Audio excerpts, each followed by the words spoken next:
Hey guys, what's up? It's Justin aka Diego back with part 2 of my Protection Paladin guide for Cataclysm, because that's what I do. I make Protection Paladin videos. Today we're talking about Spec.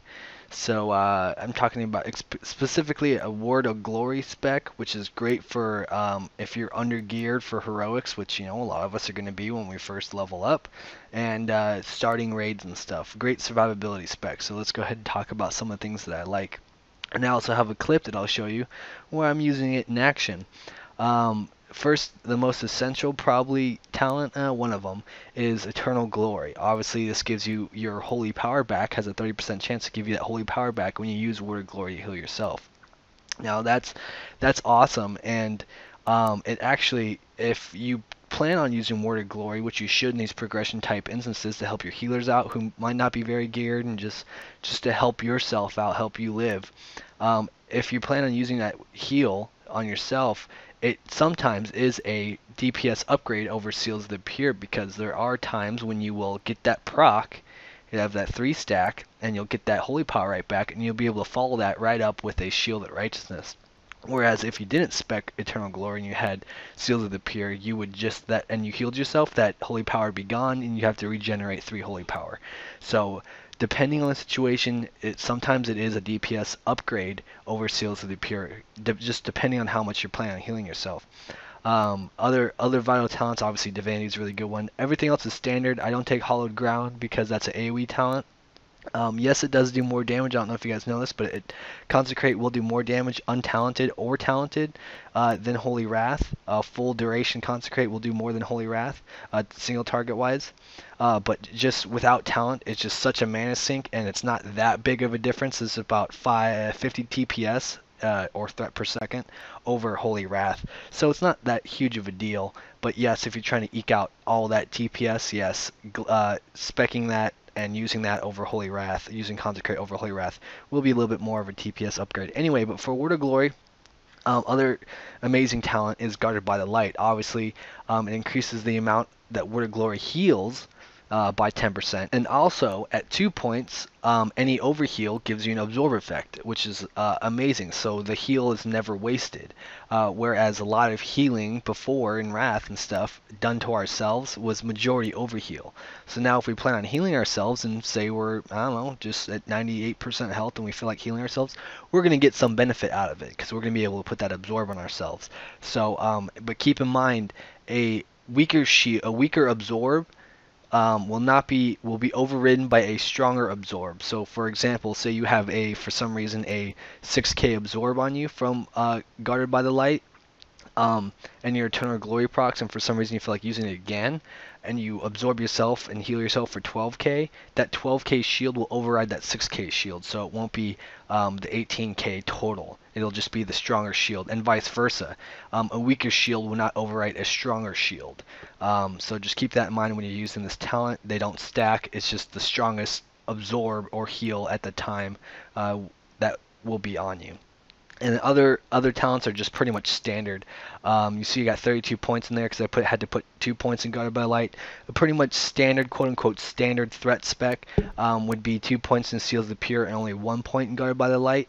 That way you can max out Rule of Law.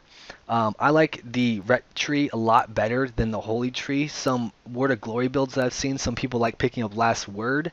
Obviously, you'll see it gives you a critical 30% chance, probably 60, I think, at 2 points. I don't know, I haven't inspected it at all, but I think it's 60% at 2 points for it to critically heal.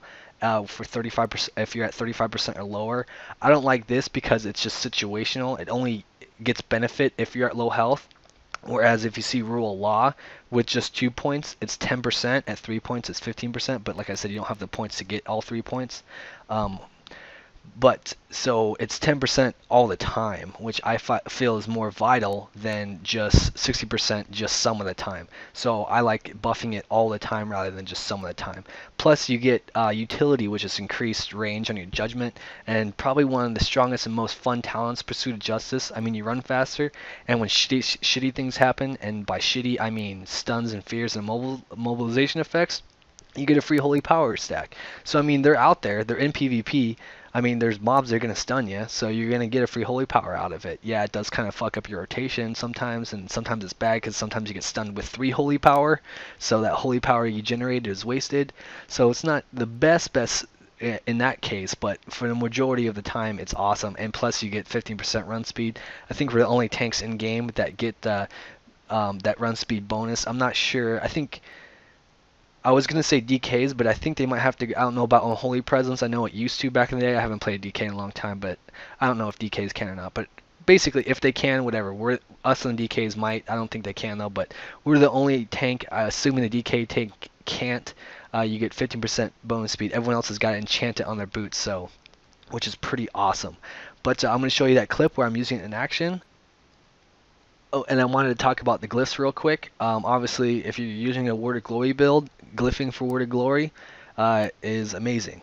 Other than that, the prime glyphs I have are pretty much standard. Shield of Righteousness for the damage, and Expertise, Seal of Truth.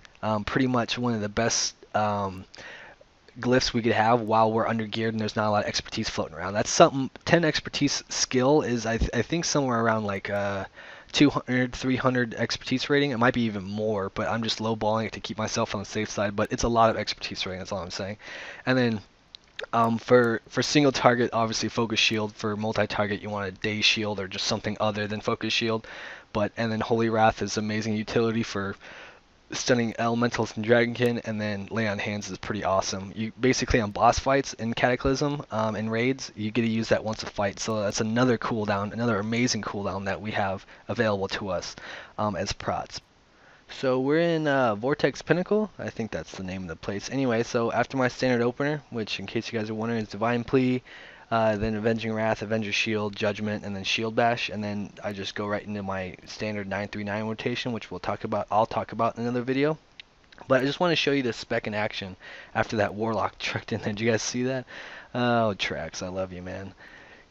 Anyway, so basically, if you guys are wondering when you start healing yourself, you just gotta take a look at your threat meter. Obviously, I use Omen. I think a lot of people use Omen, and you'll see here, like I got about 50% threat lead over the guy in second place, and it's a rogue, and he's gonna vanish here to get his energy regen cooldown back. So in a second, I'm not even gonna have to worry about threat. So basically, I got a 50% threat lead even if he didn't vanish. Vengeance is looks like about 30%, 40%, almost 50%. In that range, so I know that alone, that attack power buff I get from that is going to be able to just sustain my threat through the duration of the fight if I didn't use Shield of Righteousness. So I'm just focused on cooling myself down. I use Divine Sacrifice for the first collapse of tornadoes to help the raid heals a little bit, and then I'm using Eternal Glory procs to heal myself, and I'm 3 stacks to heal myself as well. And doing this really helps conserve healer mana, and it also increases raid survivability because he's not worried about my health so much because I'm not dipping down low. If you look, I think the lowest I drop is about 75% health maybe, and so he's able to heal the raid back up. He doesn't really have to worry about me too much, and he can conserve his mana instead of bombing his really big heals that are really mana inefficient. He could just slowly, do his very effective heal with low throughput and stuff, and just keep me, floating around 80% health, 90% health like I am right now. So it's a really vital spec. It helps everyone, helps your healer especially. I think you ended with 75% mana or something like that at the end of this fight. So, and I just basically, if you're wondering when a good time to use Word of Glory and when to heal yourself, it's just basically you just gotta watch your threat. If you need the threat, and you're at low health, it's kind of your call. But I basically just use it every time in this particular fight. But there might be cases where if Eternal Glory procs, I'll use my Shield of Righteousness. But other than that, thanks for watching, you guys. I really do appreciate it. If you like the video, rate it thumbs up. Other than that, I will see you guys next time. You guys have a good one. Later.